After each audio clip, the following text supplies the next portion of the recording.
নমস্কার, আমি লিপিকা। তো আমি আজকে চলে এসেছি। আমি সমস্যা হলো, আমার কাস্টমার এসে আমাকে বলে হেয়ার ফলটা কী করে আমার দূর করব। তো হেয়ার ফল হওয়ার রিজন হলো যেন তোমার অতিরিক্তভাবে কালার করে, তোমার স্ট্রেটনিং করে, যার ফলে স্ক্যাল্প ইনফেকশন হয়ে যায়, যার ফলে হেয়ার ফলটা ভীষণভাবে হয়। আর কারোর শরীরের ব্যালেন্সিংয়ের প্রবলেম আছে, বায়োটিনের প্রবলেম আছে, প্রোটিনের প্রবলেম আছে, এই জন্য কিন্তু হেয়ার ফল হয়। এই ভিডিওটা আমি অয়েল লাগাচ্ছিলাম, ওই সময় মনে পড়লো আমার ভিডিওটা বানানো খুব দরকার তাদের জন্য যাদের খুব হেয়ার ফল হয়, তাই হেয়ারের খুব প্রবলেম। তো ঠিকই আছে, প্রবলেম আছে তো সলিউশনও আছে।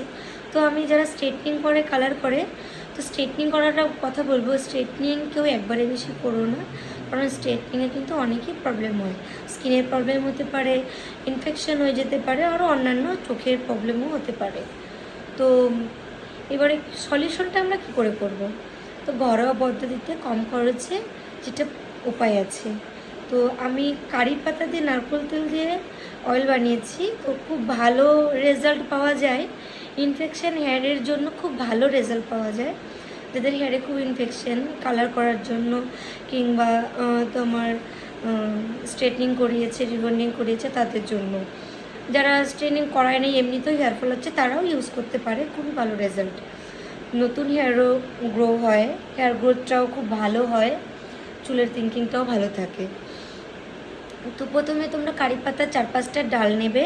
কারি পাতাটা নেওয়ার পরে ওর মধ্যে ছাড়িয়ে নেবে যতটা তোমার পরিমাণে তেল দরকার, যে আমি এত দিনের জন্য, 1 মাসের জন্য বানিয়ে রাখবো। তো ওটাকে ক্যানের মধ্যে দিয়ে ফোটাতে হবে। তো এখন আমার ক্লায়েন্ট নেই, জন্য আমি ভিডিওটা বানাচ্ছি। তো তোমরা দেখতে পাচ্ছ এখানে আমি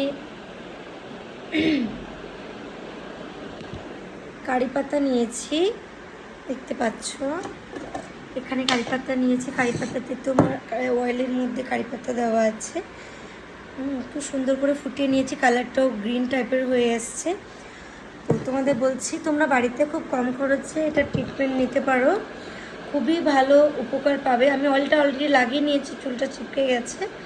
তোমরা আঙুলের ডগায় তেলটাকে নেবে, এইভাবে আঙুলের ডগায় নিয়ে জাস্ট স্ক্যাল্পে বিলি কেটে কেটে স্ক্যাল্পে লাগিয়ে নেওয়ার পরে, পুরো হেয়ারে লাগিয়ে নেওয়ার পরে আঙুলের ডগা দিয়ে রাউন্ড রাউন্ড করে ম্যাসাজ করতে হবে।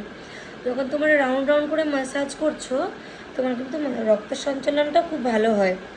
তো আমার পুরো হেয়ারে আমার অয়েলটা লাগানো হয়ে গেলে পরে, তখন আমি কি করব, এটাকে আমি গরম জল করব। গরম জল করে গরম জলের টাওয়ালটা নিংড়ে নিয়ে আমরা 2-4 মিনিট স্টিম দেব। স্টিম দেওয়ার পরে আমরা আবার এটাকে রাউন্ড রাউন্ড করে ম্যাসাজ করে নিব। ম্যাসাজ করা হয়ে গেলে পরে তারপরে আমরা কি করব, ওটাকে ভালো শ্যাম্পু দিয়ে আমরা ওয়াশ করে নেব। ওয়াশ করার পরে তোমরা সপ্তাহে এটা 3 দিন 4 দিন করতে পারো। যাদের খুব হেয়ার ফল, তোমরা সপ্তাহে 5 দিন করতে পারো। যাদের অল্প হেয়ার ফল, তারা 4 দিন করতে পারো। যাদের যেরকম এইভাবে হেয়ার ফল হবে, সেই হিসেবে তোমাদের ডিস্টেন্সটা করতে হবে। তো আমার ভিডিওটা যদি তোমাদের ভালো লাগে, তো তোমরা অবশ্যই সাবস্ক্রাইব করো, শেয়ার করো এবং লাইক করো। যদি কোনো কারোর প্রবলেম থাকে, তো তোমরা কমেন্ট করে জানাবে, আমি সেইভাবেই ভিডিওটা বানাবো। তো আমার এখন অয়েলটা লাগানো হয়ে গেছে, আমি স্টিম দেবো। আমি দেখাতে পারছি না, কারণ আমার ক্লায়েন্ট চলে এসেছে।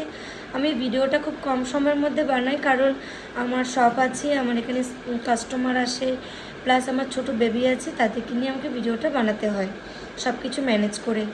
তো তোমাদের যদি কারো কোনো প্রবলেম থাকে, তোমরা বলতে পারো, আমি সেইভাবেই ভিডিওগুলো বানাবো। তোমরা যদি রেজাল্ট পাও সেটাও বলবে, যদি কোনো প্রবলেম থাকে সেটাও বলবে, আমি তাহলে তোমাদেরকে আনসার দিতে পারবো, সলিউশনও বলতে পারবো। তো ওকে, টাটা, বাই বাই, চলো।